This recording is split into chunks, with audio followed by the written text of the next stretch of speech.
Bonjour à tous, bienvenue à cette toute première visioconférence qui ouvre le Salon Go de l'année 2022, donc le Salon de la création et de la reprise d'entreprise. En ouverture de ce salon, nous avons choisi de vous parler de stratégie entrepreneuriale. Nous allons voir ensemble que la stratégie entrepreneuriale consiste à faire des choix qui sont tout à fait nécessaires pour atteindre vos objectifs. Un entrepreneur doit impérativement déployer une stratégie pour développer et pérenniser son entreprise. Cela va lui permettre de fixer un cap et des buts à atteindre. Il est important de noter dès à maintenant que la définition de la stratégie doit absolument intervenir avant le business plan. Donc ça, on y reviendra un petit peu plus tard dans le déroulé de cette visioconférence. Alors cette visioconférence, eh bien, j'ai le plaisir de l'animer avec mon collègue Emmanuel Labisse de la Chambre des métiers de l'artisanat, que je vais laisser se présenter. Emmanuel, si tu veux bien te présenter. Merci Dorian, bonjour à tous. Je suis Emmanuel Labisse, conseiller entreprise pour la Chambre de métiers de l'artisanat de la Moselle. Alors mon rôle consiste à accompagner les entreprises de leur création à la transmission sur différentes thématiques, dont la réflexion sur le modèle économique. Alors je suis basé moi-même en Moselle-Est, mais les changements, peu importe où vous soyez basé, sont nécessaires partout. Donc voilà, je vais présenter cette conférence avec ma collègue de la Chambre de commerce et d'industrie.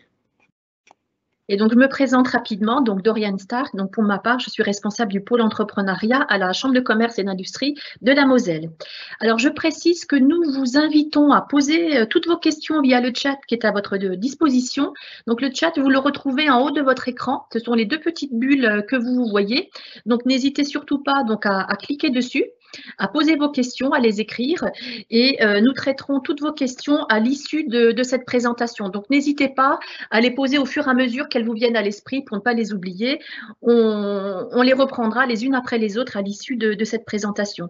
Et je précise également que cette visioconférence est enregistrée et que vous pourrez la retrouver très prochainement, d'ici peut-être encore aujourd'hui ou demain matin, sur la chaîne YouTube de la CCI et de la Chambre des métiers de l'artisanat. Voilà, bien écoutez, je vous propose que l'on démarre donc cette visioconférence sur la stratégie entrepreneuriale. Donc, premier point, ce que je vous propose, c'est que l'on définisse déjà en fait ce qu'est une stratégie entrepreneuriale. La stratégie de l'entreprise, eh bien, c'est la vision que vous vous faites de votre future entreprise, puisque vous avez un projet de création ou peut-être aussi de reprise d'entreprise.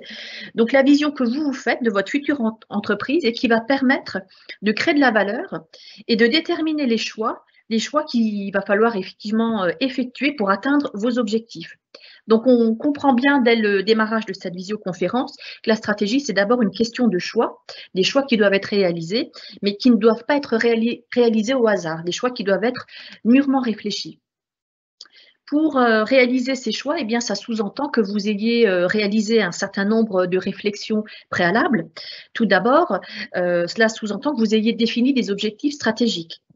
Alors, je rappelle qu'un objectif, pour qu'il soit réalisable, qu'il soit atteignable, il doit être rentable, il doit être également mesurable et aussi défini dans le temps. Donc, ne perdez pas de vue en fait les critères auxquels doivent répondre vos objectifs. Pour définir votre stratégie entrepreneuriale, eh bien, cela suppose que vous ayez également étudié les différentes options possibles pour atteindre ces objectifs. Donc, ces différentes options, on va y revenir juste après. Donc, on y reviendra en détail. Et puis, cela sous-entend aussi que vous ayez réalisé un plan d'action avec un suivi périodique qui va vous permettre de contrôler l'avancement des actions et l'atteinte de vos objectifs. Donc ça, on y reviendra aussi dans le cours de cette visioconférence, puisqu'il faut également prévoir des ajustements en cas de besoin. Voilà, donc pour définir la bonne stratégie, eh bien, il faut bien sûr préparer votre projet. Donc, on y reviendra, mais au cours de ce salon, eh bien, vous avez en tout 32 visioconférences qui sont à votre disposition et qui vont justement vous permettre de bien préparer votre projet. Donc, n'hésitez pas si vous souhaitez encore vous inscrire à d'autres visioconférences. Et puis, donc, pour définir la bonne stratégie, eh bien, il faut également être capable, ce qu'on a indiqué tout à l'heure, de mesurer les effets de la stratégie que vous avez mis en place. Donc, cela suppose que vous ayez mis en place des indicateurs, donc des indicateurs que vous allez définir et qui vont être variables en fonction de l'activité que vous envisagez de créer. Hein, donc, des indicateurs à définir au cas par cas. Et puis, il va falloir également, comme on l'indiquait, tenir compte des effets que vous observerez suite à la mise en place de votre stratégie et puis, bien sûr, corriger, adapter la stratégie si cela est nécessaire, si vous observez des indicateurs qui ne sont pas satisfaisants. Voilà, donc concernant les différentes stratégies que vous pourriez mettre en place, eh bien, je vous propose que nous les reprenions les unes après les autres. Alors, première option possible en termes de stratégie globale, eh bien, c'est ce qu'on appelle la stratégie de spécialisation.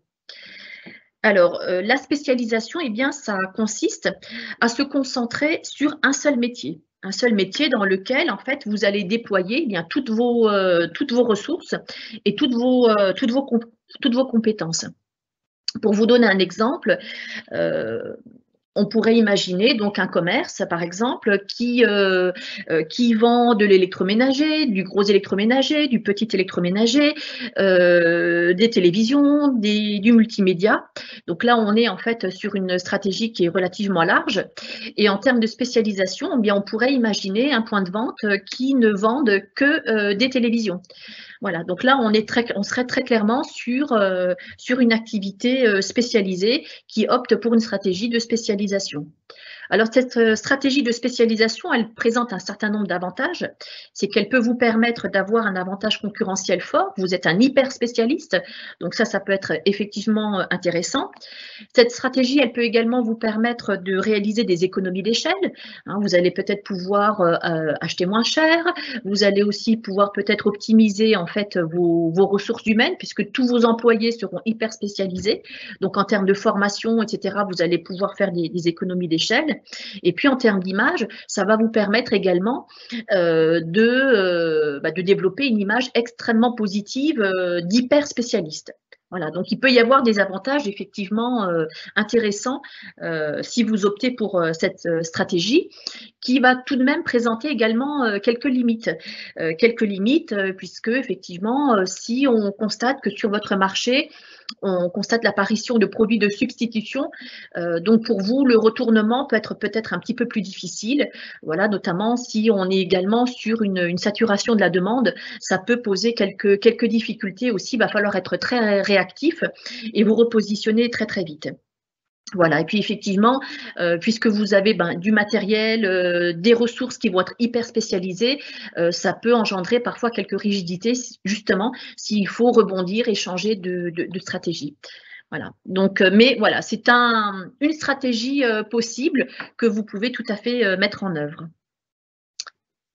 Autre stratégie possible, alors on est toujours dans les stratégies globales hein, des entreprises, autre stratégie possible, c'est la diversification. Donc, la diversification, eh bien, ça sous-entend que vous exercez plusieurs activités qui sont liées ou pas. On pourrait imaginer aussi que les activités n'ont pas forcément de lien entre elles. Donc, elles peuvent avoir un lien avec le métier d'origine ou pas. Donc, en tout cas, ça consiste à se développer dans plusieurs métiers différents. Donc, en termes d'exemples, eh bien, on peut se référer, par exemple, à certaines grandes enseignes qui vendent du mobilier. Je pense par exemple à Ikea, des gens de ce type-là, où effectivement, on va avoir une diversification, puisque dans ces magasins, eh bien, on retrouve du mobilier, mais on retrouve également différents objets de décoration, on retrouve du linge de maison, voilà, on retrouve en fait toutes sortes d'activités qui sont tout de même liées entre elles, hein, là dans mon exemple, puisqu'est bien en fait, on est toujours autour de la maison. Le thème général reste la maison, donc on est bien sur une diversification, mais avec des activités qui restent liées entre elles. Et d'ailleurs, sur ce marché-là, vous pouvez constater que beaucoup d'autres enseignes qui ne faisaient traditionnellement que du meuble ont été amenées aussi à revoir un peu leur stratégie et à se différencier aussi. Aujourd'hui, beaucoup d'enseignes qui traditionnellement vendaient du meuble, aujourd'hui, ben, vous retrouvez aussi de la décoration, des luminaires, des tableaux, des cadres, du linge de maison. Voilà, donc c'est vraiment une stratégie qui a été choisie par un certain nombre d'établissements. Alors, cette stratégie, eh bien, elle présente des avantages. Hein. Chaque stratégie va présenter des avantages, des inconvénients. Donc, on va pouvoir, à travers cette stratégie, eh bien, obtenir des synergies entre les différentes activités, puisqu'en fait, vous touchez la même clientèle et en venant sur place, eh bien, elle va pouvoir multiplier les achats. Ça peut permettre donc d'améliorer sa rentabilité. Et puis, ça peut permettre aussi parfois de limiter les risques, puisque si une activité est un petit peu en déclin, peut-être qu'une autre peut compenser. Voilà, donc on peut répartir, on va dire, la prise de risque entre différentes activités. Et concernant les limites de cette stratégie globale, eh bien, en fait, cette stratégie, en fait, peut permettre, va parfois nécessiter des investissements et des financements pour chaque activité. Donc, on peut avoir un coût un petit peu plus élevé. Et puis, on peut également, toujours en termes de limites, eh bien, connaître une dispersion des ressources et des compétences de l'entreprise, puisqu'il va falloir exercer plusieurs activités. Donc, il va falloir avoir des ressources et des compétences relativement larges. Autre stratégie globale, donc troisième stratégie globale possible, ce qu'on appelle l'intégration. Donc l'intégration, eh bien, ça consiste à tout faire et à tout faire seul.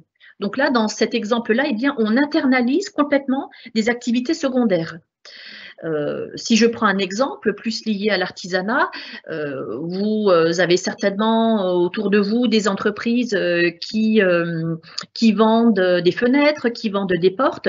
Et par exemple, pour illustrer une stratégie d'intégration, eh bien, ça serait par exemple une entreprise qui vend des fenêtres, des portes et qui propose elle-même la pose. Donc la pose n'est pas sous-traitée, on a une équipe pose, une équipe de salariés au sein de l'entreprise qui assure la pose. Donc là, on est vraiment dans une stratégie d'intégration. On fait tout et on le fait tout seul. Donc ça, voilà également des avantages, comme sécuriser les approvisionnements, mieux coordonner les activités, parce que c'est forcément un petit peu plus simple à gérer quand vous l'assurez en interne. Donc ça permet de mieux coordonner l'organisation, de mieux respecter les délais, de diminuer aussi parfois les coûts. Mais cette stratégie, bien forcément, elle propose, enfin, on identifie aussi quelques limites avec ce type de stratégie. C'est effectivement une maîtrise de ressources et de compétences différentes, puisque l'entreprise gère plusieurs métiers. Hein, c'est un petit peu le même cas de figure que tout à l'heure. Donc, il faut avoir une équipe de commercial, une équipe de poseurs, donc des compétences et des ressources, on va dire, plus importantes. Et puis, autre limite, c'est effectivement tout problème dans une activité peut entraîner des répercussions sur l'ensemble de l'entreprise. Vous assurez vous-même la pose, votre équipe de poseurs, pour X raisons, elle n'est pas opérationnelle, vous avez des personnes qui sont absentes, eh bien, en fait, vous n'avez plus de poseurs, donc il faut tout de suite pouvoir réagir et pouvoir remplacer cette activité puisqu'elle est absolument indispensable dans l'exercice de votre activité et pour la réussite de votre entreprise. Ensuite, troisième stratégie globale que l'on peut définir. Donc là, en fait, c'est un petit peu l'inverse de celle qu'on vient de voir. On a vu tout à l'heure qu'on pouvait tout faire seul. Là, ici, la quatrième stratégie consiste à tout externaliser. Donc, on fait faire. On ne fait plus soi-même, on externalise. Donc là, en fait, sont des stratégies qu'on retrouve dans certains secteurs d'activité, comme par exemple le luxe. Les grandes entreprises de luxe souvent optent pour cette stratégie-là, où la confection, par exemple, va être sous-traitée à des artisans, voire de l'artisanat d'art pour de la broderie, des choses de ce type-là. Donc, c'est pas forcément une activité qui est assurée en interne par l'entreprise, mais qui peut être effectivement sous-traitée. Donc, cette stratégie, eh bien, elle permet de réduire ses coûts et d'améliorer la qualité des produits, puisque pour chaque activité, vous allez faire appel à un hyper spécialiste qui va être très attentif et qui va réaliser chaque prestation de manière extrêmement soignée. Donc là, ça peut permettre effectivement de réduire les coûts et puis surtout d'améliorer la qualité des produits. Et puis, ça peut permettre aussi à l'entreprise d'être relativement flexible face aux évolutions de l'environnement. Si à un moment, en fait, vous changez de process, eh bien, en fait, il faudra peut-être trouver un autre intervenant, voilà. Donc ça laisse un peu plus de flexibilité. Et concernant les risques, eh bien, en fait, le risque majeur peut être effectivement considéré comme une dépendance vis-à-vis de ses prestataires extérieurs. Voilà, donc ça peut être le principal risque. Et puis, l'entreprise risque peut-être aussi parfois de perdre des compétences stratégiques, un savoir-faire qu'elle avait peut-être déjà en interne. Voilà les différentes stratégies globales donc qu'il va falloir définir, qu'il va falloir choisir en fonction de votre vision de votre projet. Et ces stratégies en fait globales, eh bien, il va falloir les compléter avec des stratégies qui sont plus fonctionnelles. Là, on n'est plus sur la globalité du projet, mais des stratégies plus fonctionnelles qui vont vous aider en fait à définir comment utiliser et comment gérer les ressources et les compétences de la manière la plus efficace qui soit. Donc là, on est vraiment plus dans la gestion des ressources et des compétences. Donc les différentes stratégies fonctionnelles qu'on peut identifier, eh bien, ça peut être une stratégie de domination par les coûts. Donc cette stratégie, en fait, elle consisterait à baisser les prix des produits en essayant de faire des économies d'échelle. Donc ça peut être une première stratégie fonctionnelle. Deuxième stratégie fonctionnelle, eh bien la stratégie d'innovation et de technologie, puisque l'innovation, en fait, peut vous aider à anticiper plus rapidement des changements liés notamment au marché et tirer profit, un maximum de profit des occasions qui peuvent se présenter avec des évolutions du marché. Et puis, troisième stratégie fonctionnelle, la stratégie de différenciation. Il est possible que votre entreprise évolue dans un secteur de niche. Si c'est le cas, eh bien, vous n'avez pas forcément un besoin extrêmement important de vous différencier parce que vous êtes dans un marché de niche. Mais ce n'est pas forcément le cas. Et si ce n'est pas le cas, eh bien, effectivement, vous avez peut-être tout intérêt à vous différencier, à vous positionner de manière vraiment différente, de manière très claire sur votre marché pour rester compétitif. Et puis, la quatrième stratégie fonctionnelle, eh bien, c'est ce qu'on appelle la stratégie de coopération. Donc, cette stratégie-là, eh bien, elle consiste à mettre en commun des compétences, des moyens ou des ressources qui vont vous permettre également de faire un certain nombre d'économies. Ça pourrait être, par exemple, des locaux partagés, du matériel partagé. Voilà, donc ça peut être aussi une solution peut-être à étudier pour optimiser votre projet. Alors, une fois que votre stratégie est définie, eh bien, il va falloir vraiment la formaliser. Donc, pour la formaliser, eh bien, nous, ce que nous vous proposons, c'est d'utiliser un outil qui s'appelle le Business Model Canvas. Vous en avez peut-être déjà entendu parler. Donc, je rappelle que le business model, en fait, c'est ce qui permet de définir votre modèle économique. Et le modèle économique, en fait, c'est ce qui va vous permettre, en fait, c'est la stratégie que vous mettez en place pour gagner de la valeur, pour gagner de l'argent, gagner des flux financiers au sein de votre projet. Donc, le Business Model Canvas, en fait, c'est un document qui va vous permettre de présenter vos objectifs, ainsi que la stratégie et le concept de votre entreprise. Et surtout, j'insiste sur ce point-là, le business model, c'est vraiment un travail préalable au business plan. Donc d'ailleurs, en fait, demain, vous avez une conférence qui démarre à 9 h sur le business plan. Ce n'est pas un hasard si cette conférence a lieu juste après, puisqu'il faut d'abord définir votre stratégie et ensuite avoir une approche opérationnelle que vous aurez à travers le business plan. Donc aujourd'hui, on reste sur le business model. Donc le business model, pour rappeler les objectifs du business model, premier point, il va vous permettre de cartographier et organiser les éléments clés de votre projet. Il va vous permettre de formaliser par écrit les éléments clés du projet, toujours important de formaliser par écrit, verbaliser facilement votre projet et puis aussi veiller à la cohérence et à la pertinence de votre projet. Bon, pour illustrer ces propos, on va vous montrer un exemple. Voilà un exemple de business model canvas. Donc vous voyez, c'est un tableau qui se présente de la manière suivante. Donc là, on a pris un exemple, c'est de la vente d'objets de décoration en ligne. Et donc, le business model consiste en fait à renseigner un certain nombre d'items, les partenaires clés, les activités clés, les ressources clés, la proposition de valeur, les relations avec les clients, les segments de clientèle, les canaux de distribution, les structures de coûts et les flux de revenus. Voilà, donc le business model, en fait, ça permet donc de verbaliser votre projet.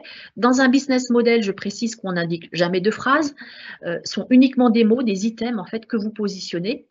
Et lorsque vous réalisez ce travail, eh bien, ça vous permet ensuite de présenter et de verbaliser facilement votre projet. En tout cas, à la lecture de votre business model, on doit comprendre la stratégie qui a été mise en place au sein de l'entreprise. Donc là, pour reprendre simplement un petit peu en détail le document qui vous est présenté. Donc là, l'activité, on est sur la vente d'objets de décoration. Donc vous voyez l'activité, les activités clés, eh bien c'est la mise à jour du site internet, c'est l'expédition des commandes, la recherche de nouveautés et l'animation des réseaux sociaux. Voilà, donc ça va vraiment être, dans notre exemple, les activités clés. Donc, clé, ça sous-entend que si ces activités, vous ne les exercez pas, eh bien, vous ne pouvez pas créer de la valeur au sein de votre entreprise. Autre exemple, si on prend les flux de revenus, donc vous voyez dans ce document que en fait les flux de revenus, eh bien, ils peuvent être générés avec des ventes en ligne qui sont générées directement sur le site, mais que ça peut être aussi des ventes qui peuvent être réalisées lors de salons professionnels. Voilà. Donc, si vous souhaitez aller un petit peu plus loin sur le business model, vous pouvez retrouver une conférence que nous avions animée l'année dernière donc pour le Salon Go de l'année 2021. Elle est toujours disponible sur la Web TV de la CCI et de la CMA. Voilà. Donc, si vous souhaitez aller un petit peu plus loin sur la rédaction de votre business model. Voilà, mais écoutez, je vous propose de poursuivre. Donc là, je vais laisser la parole à mon collègue Emmanuel Labis, qui va poursuivre toujours sur la stratégie. Bien, merci beaucoup Doriane pour cette présentation très complète. Donc, je vais continuer à cette conférence sur le thème du changement de stratégie. Donc, la réalisation d'un business model, vous l'avez vu, est nécessaire. Mais maintenant, on va voir pourquoi faire évoluer régulièrement son business model est absolument nécessaire pour l'entreprise. L'entreprise, elle doit, pour l'entreprise, être positionnée, être perçue comme incontournable sur son secteur d'activité. Et son organisation doit se faire donc en conséquence de ce que vous voulez offrir à votre client. On parle de créer une culture distinctive. Qu'est-ce qui vous distingue vraiment de la concurrence? Est-ce que vous n'êtes pas noyé au milieu d'autres acteurs qui pourront proposer les mêmes services ou les mêmes produits? Donc, il y a différentes possibilités de se positionner, par exemple, par rapport au prix. Très concrètement, ce qui est pas cher aujourd'hui est un critère de sélection du choix du client dans le contexte difficile qu'on connaît. Le meilleur exemple qu'on puisse donner sur cette distinction par rapport au prix, c'est notamment au niveau du e-commerce. Alors peut-être que vous avez regardé Capital hier soir comme moi, il y avait cette présentation d'une entreprise chinoise qui s'appelle Shine, qui propose de l'ultra pas cher livré ultra rapidement. Bon, la qualité des produits, ça n'a pas l'air d'être trop ça, mais force est de constater que ce business model fonctionne très très bien, vu les centaines de millions d'euros générés par cette entreprise. Après, sur une autre taille de structure, on peut aussi se distinguer par la réactivité du service et la disponibilité. Je prends pour exemple voilà, des entreprises plus petites, à taille plus humaine. Je prends l'exemple de votre plombier chauffagiste.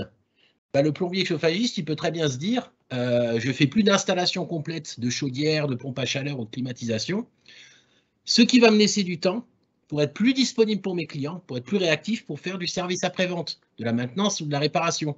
Activité qui peut parfois être plus rentable et comporte moins de risques financiers, puisqu'il y a moins d'investissement à faire. Donc, se positionner sur ce secteur-là, c'est peut-être une bonne idée pour la suite de la vie de l'entreprise. Mais aussi, ce qu'il faut faire attention, ce qu'il faut bien prendre en compte dans un contexte plus général, c'est qu'aujourd'hui, le cycle de vie des business models se raccourcit. C'est-à-dire ce qui était valable il y a 10 ans n'est peut-être plus valable l'année prochaine. Les changements ont été beaucoup accélérés depuis une vingtaine d'années, depuis le passage à l'an 2000, où tous les business models étaient, on va dire, plus ou moins stables jusqu'à la fin du XXe siècle. Mais aujourd'hui, entre les changements sur le numérique, les changements dus à la crise Covid et aussi à la crise financière, ça pousse les gens à changer leur mode de consommation et donc aux entreprises d'adapter les modèles économiques et leurs propositions. Donc, au niveau de la stratégie, vous pouvez anticiper aussi les changements. Par exemple, si vous savez que la concurrence va se développer sur votre secteur d'activité. Si on prend le secteur de la boulangerie, par exemple, ces 15 dernières années, on a vu beaucoup d'enseignes type Marie Blachère, type Ange, fleurir un peu aux abords des villes dans les zones commerciales. Donc, ce qui pousse forcément le boulanger traditionnel à tenir compte de cette concurrence. Et aujourd'hui, nombreux sont les bons boulangers qui proposent des produits peut-être bio, des produits labellisés, pour vraiment se distinguer de la production de masse de ces très grandes entreprises du secteur. Il y a également donc, les difficultés liées à la crise Covid qui ont poussé beaucoup d'entreprises à changer leurs habitudes de distribution. Je vais prendre l'exemple qu'on a tous connu, celui de la restauration. Aujourd'hui, beaucoup ont adapté leur carte pour faire de l'emporter. Donc, ce qui signifie proposer des produits, des plats qui peuvent se livrer facilement ou s'emporter facilement. La stratégie se réfléchit aussi sur les opportunités du marché. Voilà, comment je vais pouvoir développer mon activité en mettant en place ou en développant des produits ou des solutions que je ne propose pas. Là aussi, je vais prendre un exemple qui a beaucoup fleuri aussi sur nos zones autour de nos villes. C'est tout ce qui est la réparation de pare-brise. Alors moi, j'ai connu plusieurs entreprises qui étaient plus dans le garage ou dans la vente automobile, qui ont identifié cette opportunité de marché, plus rentable et moins risquée que de la mécanique ou de la vente traditionnelle, et qui sont passés sur ce secteur d'activité. Mais attention, cet exemple, je ne l'ai pas pris au hasard parce que c'est une opportunité du moment, et combien de temps elle sera encore valable. Donc, il faut faire très attention à l'effet de mode, au cycle de vie du business model qui se raccourcit. Puisque voilà, ça ne dépend pas que de l'envie, ça dépend aussi du contexte. Là, notamment, c'est les prises en charge par rapport aux assurances qui font qu'une activité fonctionne ou ne fonctionne pas. Ensuite, vient la partie opérationnelle. J'ai un changement de stratégie. Comment je vais m'y prendre? Là, tout dépend de la taille de la structure. Si vous êtes seul, c'est sûr que le changement sera plus simple à opérer que si vous reprenez ou vous créez une entreprise dans laquelle vous avez 5 ou 10 salariés. Puisque si vous êtes tout seul ou à deux, c'est vous qui assumez la majorité des fonctions de l'entreprise. Et puis, si c'est vous qui décidez le changement, ce sera plus simple à le faire porter à vous-même. Par contre, effectivement, il faut tenir compte des ressources internes et notamment des ressources humaines présentes dans l'entreprise pour pouvoir accompagner ce changement. Donc là, si les changements sont importants, vous n'êtes pas tout seul. Faites-vous accompagner peut-être par des consultants, des cabinets en ressources humaines, voire même votre expert comptable pour vérifier la viabilité financière de votre changement de stratégie. On va pouvoir aussi prendre un exemple concret du changement de stratégie, c'est au niveau de la photographie. Aujourd'hui, est-ce que ça vaut le coup, par exemple, si je suis photographe, d'investir dans un drone pour pouvoir proposer des prises de vue à des clients professionnels, comme des agences immobilières, ou à mes clients particuliers pour des prises de vue lors des mariages notamment. Mais la bonne question à se poser, c'est est-ce que je sais le faire? Donc, est-ce que moi, en tant que ressource, j'ai la formation pour? Et est-ce que c'est financièrement intéressant d'investir là-dedans? Donc ça, c'est des questions à se poser. Donc, pour continuer, voilà, merci. Il faut repérer les signaux qui vous disent, voilà, maintenant, il faut que je fasse quelque chose, mon modèle n'est plus valable, mon chiffre d'affaires stagne, j'arrive pas à conquérir de nouveaux clients. Donc, il faut impérativement se poser la question de, voilà, mon offre ne répond pas toujours à la demande. Pourquoi?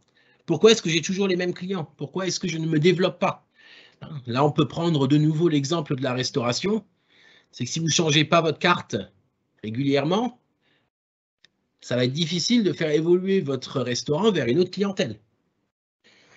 Après, on a d'autres signaux qui peuvent exister sur d'autres secteurs d'activité. On prend par exemple le cadre des appels d'offres pour une société je sais pas, qui fait de la prestation de services informatiques, qui répond à des marchés publics pour des collectivités, pour une entreprise du bâtiment qui n'est plus retenue. Pourquoi? Est-ce que ce que je propose dans le cadre de la réglementation des appels d'offres est suffisamment convaincant pour que les décideurs fassent appel à moi? Est-ce que les technologies dont je dispose sont suffisantes? C'est-à-dire, si je produis quelque chose, si je suis un industriel, est-ce que ma ligne de production est adaptée en termes de technologie pour pouvoir produire toujours suffisamment le même nombre de pièces que mes clients attendent. Donc tout ça, ce sont des choses qu'il faut prendre en compte. C'est comme, en conclusion, on vous dit, voilà, si ça fait 10 ans que l'entreprise existe, il faut s'interroger. Parce que peut-être que voilà, vous allez rester assis sur vos lauriers et peut-être pas suffisamment prospecter. Je prends pour exemple des sociétés établies depuis des années, leaders sur leur secteur, dont le chiffre d'affaires décroît. Pourquoi? Parce qu'il n'y a plus de force commerciale. Ils étaient habitués à avoir ce qu'on appelle des appels entrants, les clients qui venaient vers chez eux. Mais aujourd'hui, face à une concurrence toujours plus accrue, le manque de prospection fait que le lien historique entre l'entreprise et le client ne se fait pas. Donc, il faut impérativement voilà, recruter ou revoir sa stratégie commerciale et pas vivre sur des acquis. Donc, ça sont les signaux externes à l'entreprise. Maintenant, en interne, on peut aussi voir, en fonction de certains paramètres, si le business model est en bout de course et quels sont ces paramètres à analyser. Déjà, ce qu'on recommande de faire, c'est évidemment une veille financière. Est-ce que mon chiffre d'affaires augmente, stagne ou baisse? Et si oui, par quelle catégorie de produits, si vous en proposez plusieurs? Et peut-être, après avoir fait cette analyse financière de qu'est-ce qui fonctionne, qu'est-ce qui ne fonctionne pas, se dire, ce produit-là, peut-être que je vais l'abandonner et je vais me concentrer sur cette prestation ou ce produit-là à vendre qui finalement est rentable. Et il ne faut surtout pas négliger, surtout en ce moment, et ça, ce sont des choses à faire particulièrement si vous êtes en phase de reprise d'entreprise, c'est ce qu'on appelle le climat social de l'entreprise. Donc ça, c'est quelque chose qu'on entend beaucoup avec les soucis de recrutement que les dirigeants ont actuellement, c'est comment le personnel vit la situation dans l'entreprise. Est-ce qu'il en a marre? Est-ce qu'il est essoufflé? Est-ce que le turnover est important? C'est-à-dire, est-ce qu'il y a beaucoup de gens qui partent et qui arrivent, et qui restent sur des contrats courts ou des CDI qui démissionnent? Ça, depuis le Covid et certaines autres les changements dans la prise de décision et les attentes des salariés sont importants. N'oubliez pas que pour réussir, vous avez besoin de ressources financières, de ressources matérielles, mais aussi de ressources humaines. La ressource humaine est un bien précieux par les temps qui courent, donc vérifiez bien le climat social de l'entreprise et votre capacité à bien vous entendre finalement avec le personnel qui compose l'entreprise. Donc ça demande voilà, une immersion, souvent avant de reprendre l'entreprise, une immersion dans la société pour voilà, voir si tout ira bien avec le personnel qui est actuellement disponible. Pour changer de stratégie, différents modes de fonctionnement, différents types de fonctionnement existent. D'abord, il y a l'évolution, qui est le plus simple et le plus courant. C'est mon produit ou ma prestation ne correspond plus à ce que la clientèle veut, ou alors mon positionnement, mon secteur d'activité n'est plus rentable, je change de clientèle et de produit, tout simplement. Je vais prendre l'exemple informatique, je vais prendre l'exemple d'une multinationale que tout le monde connaît, qui s'appelle IBM. Dans les années 90, elle vendait des ordinateurs aux foyers, aux familles. Et aujourd'hui, voyant que ce secteur était de plus en plus concurrencé, notamment par les concurrents chinois, asiatiques ou même d'autres Américains qui sont venus sur le secteur, elle s'est dit, on ne pourra pas lutter contre produire sur des gros volumes comme nos concurrents asiatiques le font, on va plutôt se concentrer sur la prestation de services de pointe aux professionnels. Et aujourd'hui, l'entreprise est hyper rentable, mais moins connue. Mais le changement stratégique a fait qu'elle a perduré. Attention par contre au changement de modèle économique parce qu'il demande parfois des investissements. Aujourd'hui, il faut bien réfléchir si le changement que j'envisage n'est pas trop coûteux en termes d'investissement, notamment matériel si vous produisez quelque chose, si l'investissement que vous allez engager dans le cadre du changement soit finalement rentabilisé. Et donc, je reviens sur les études, les paramètres à prendre en compte. Une étude financière est impérative pour valider votre changement de modèle économique. Alors, il peut y avoir, comme autre type de changement stratégique, la reconstruction. On repart, on fait table rase du passé, on repart de zéro pour changer le modèle économique et sauver finalement l'entreprise. Je vais prendre un exemple concret, toujours sur la reprise d'entreprise, plutôt sur l'artisanal. On va prendre l'exemple de la boulangerie de nouveau, puisque ça c'est le secteur finalement qu'on connaît le mieux. J'ai suivi il y a quelques années une entreprise, un jeune boulanger qui a racheté une entreprise en liquidation judiciaire qui ne fonctionnait plus. Pourquoi? C'était la seule du village, à 5 km à la ronde. Bon, normalement, ça devait marcher. Mais il y avait des soucis, on va dire, de gestion et d'offres. Et avant de reprendre, donc lui, il a bien négocié ses prix avec ses fournisseurs, recruté le personnel qu'il fallait pour que les horaires d'ouverture soient adaptés et proposer des nouvelles recettes à ses clients. Et ben aujourd'hui, il en a ouvert une troisième, puisque ces changements ont porté leurs fruits. L'évolution du business model traditionnel a été utile, s'est bien passé, a été accepté par le personnel, a été accepté par sa clientèle, et aujourd'hui, c'est quelqu'un qui fonctionne très bien. Mais il a pris le temps, avant de reprendre, de se poser, de réfléchir sur ce que je vais changer pour que mon entreprise, même si voilà, on est sur un secteur où c'est difficile d'innover, même si l'entreprise donc pouvait marcher. Et dernier changement stratégique qu'on peut envisager dans le cadre du développement de l'entreprise, c'est la révolution. Alors ça, c'est un thème qui est très d'actualité, hein, puisqu'on en a énormément parlé avec le rachat de Twitter par Elon Musk. Donc quelqu'un qui va tout balayer, on va tout refaire, on va transformer très rapidement, de manière radicale, notre modèle économique parce que ça ne peut plus fonctionner. Alors, attention, il faut toujours être prudent au niveau de la révolution parce qu'il faut que ce soit compris par le personnel, par votre clientèle. C'est toujours très difficile de changer son image. Pareil, je vais prendre un exemple concret hein, qui sera connu de tous, c'est l'exemple de Lidl. Hein, Lidl qui a toujours identifié comme du low cost, du très low cost pendant des années, qui aujourd'hui, eux ont investi des millions, des dizaines de millions d'euros même dans la création de nouveaux magasins, une stratégie de communication très coûteuse. Donc, est-ce que ça fonctionne pour eux? A priori, oui. Mais voilà, cette révolution en interne, dans le fonctionnement des magasins, dans le fonctionnement de la communication, a forcément dû engendrer des changements profonds au sein de l'entreprise, mais le jeu en valait probablement la chandelle. Alors, en tant que chef d'entreprise, comment raisonner? Déjà, ne pas s'inquiéter. Un changement n'est pas forcément significatif de mauvaises choses, hein, de défaites. Le changement, justement, peut vous amener sur des sommets que vous n'auriez pas connus forcément ailleurs. Après, le changement, il faut le faire passer de façon positive en interne, être souple, réactif, et aussi très vigilant sur les attentes de la clientèle, hein, d'un point de vue extérieur à l'entreprise. Et toute cette attitude-là doit en fait vous mener à une réflexion, on va dire, je dirais pas quotidienne, mais constante. Il faut sans cesse pouvoir tester son business model. Alors déjà, il faut, peu importe l'âge de l'entreprise, hein, je vous encourage à le formaliser. Je vous encourage à le formaliser via l'outil Canvas qui vous a été présenté tout à l'heure.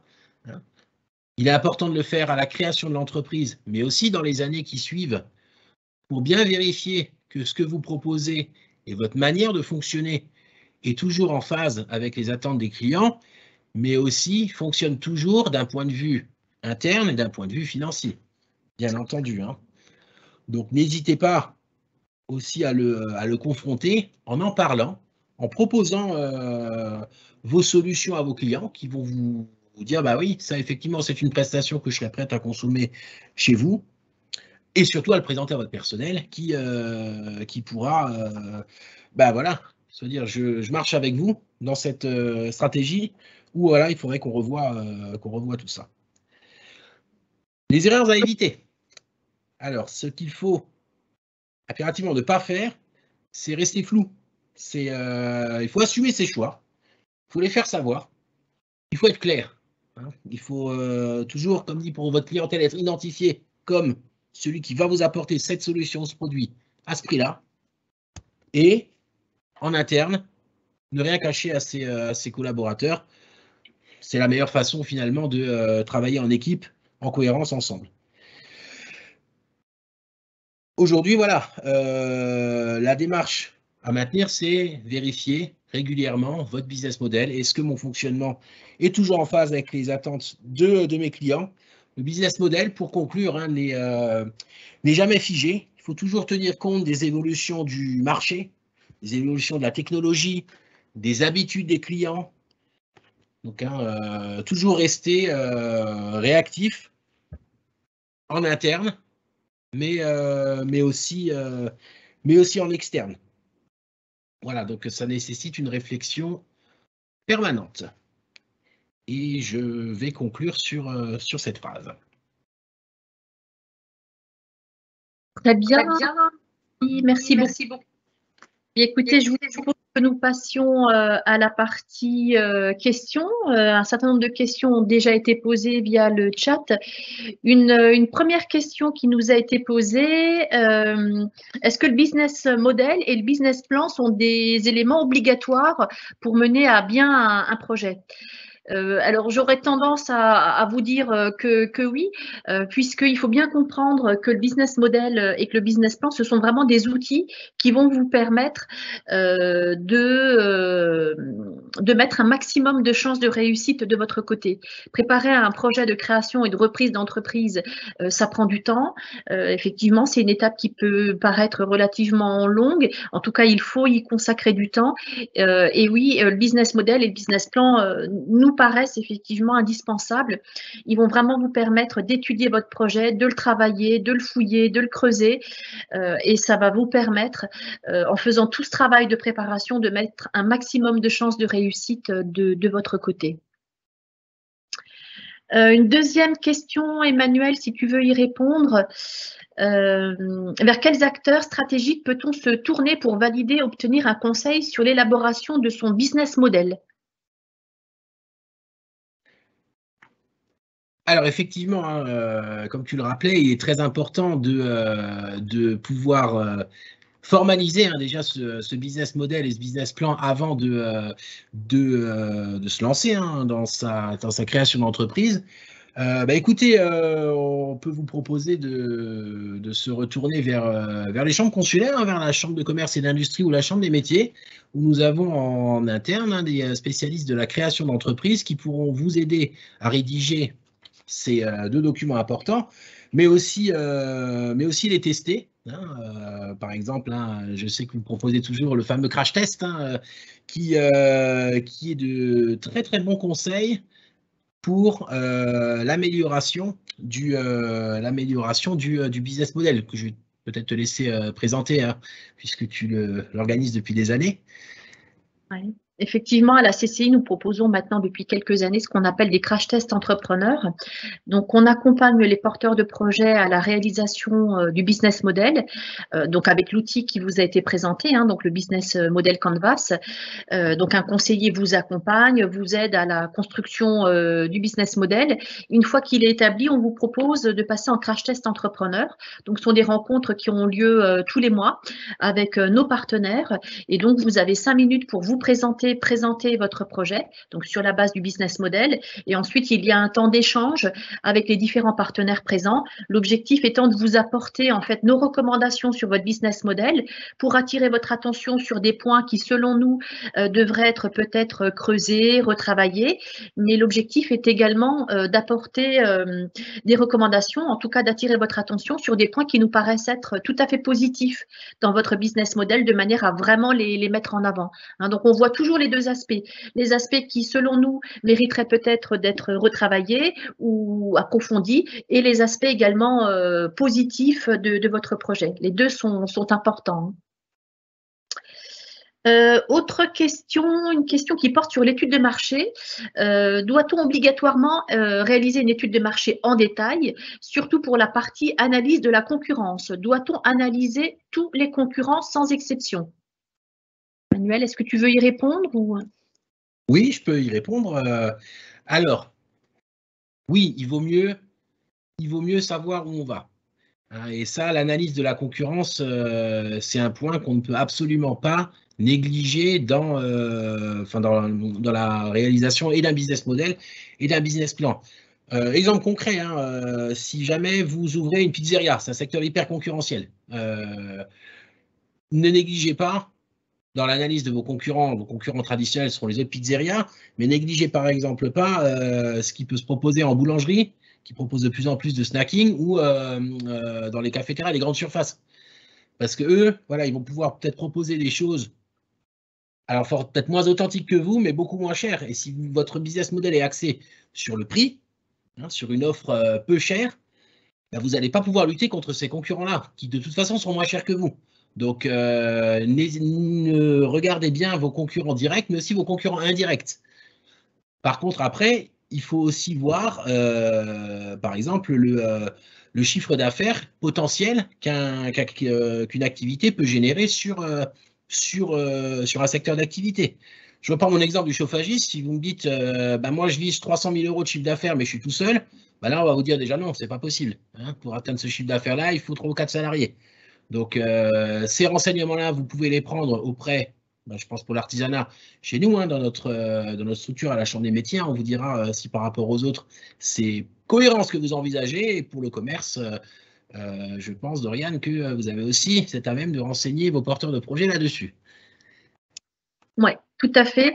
Mais écoutez, je vous propose qu'on prenne une dernière question qui vient d'être posée. Bonjour, ces aides proposées par la CCI et consorts sont-elles payantes? Alors, pour répondre à cette question, vous pouvez participer, enfin, je vais y répondre, mais vous retrouverez des informations détaillées sur une autre conférence.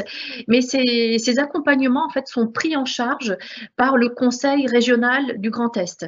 Donc, à travers un dispositif qui s'appelle les chèques Créa. Donc, la CCI, la CMA sont habilités à recevoir ces chèques. Donc, il y a un certain nombre de conditions à remplir, mais ces conditions, je vous rassure, elles sont tout de même relativement larges. Et donc, ce qui vous permet effectivement de mobiliser donc nos accompagnements CCI, CMA à travers les chèques Créa. Donc, ce qui vous permet en fait de ne pas d'être pris en charge à 100% pour la réalisation de ces accompagnements. Et concernant l'échec Créa, donc vous avez une conférence qui a lieu le 24 novembre à 16h30 où la région Grand Est en fait vous expliquera en détail le fonctionnement de ces chèques Créa. Voilà, mais écoutez, je vois qu'il y a encore d'autres questions, mais l'heure tourne et nous avons une autre visioconférence qui démarre dans 10 minutes sur le thème de la micro-entreprise. Donc, eh bien, écoutez, je vous propose de clôturer ici cette visioconférence. Je vois qu'il y a encore des questions. Donc, ce que je propose à ces personnes, c'est de venir nous voir au salon en présentiel, hein, qui aura lieu donc ce vendredi de 9h à 17h. Donc, vous allez pouvoir retrouver l'ensemble des acteurs de la création d'entreprise et continuer à poser toutes vos questions. Je vois notamment qu'il y a des questions sur la reprise d'entreprise. Eh bien, écoutez, vous aurez un stand spécifique sur la reprise d'entreprise. Donc, n'hésitez surtout pas à venir nous voir, donc vendredi, à nous voir nous, CCI, CMA, mais ainsi que tous les acteurs de la création d'entreprise pour aller un peu plus loin dans vos questions et avoir des conseils personnalisés. Donc, il n'est pas trop tard pour vous inscrire à la journée en présentiel, donc toujours sur salon-go.fr. N'hésitez surtout pas à nous rejoindre ce vendredi. Voilà, bien écoutez, il nous reste à vous souhaiter une excellente continuité dans votre projet et puis surtout un excellent salon puisque le Salon Go ne fait que commencer. Merci à tous et à très bientôt.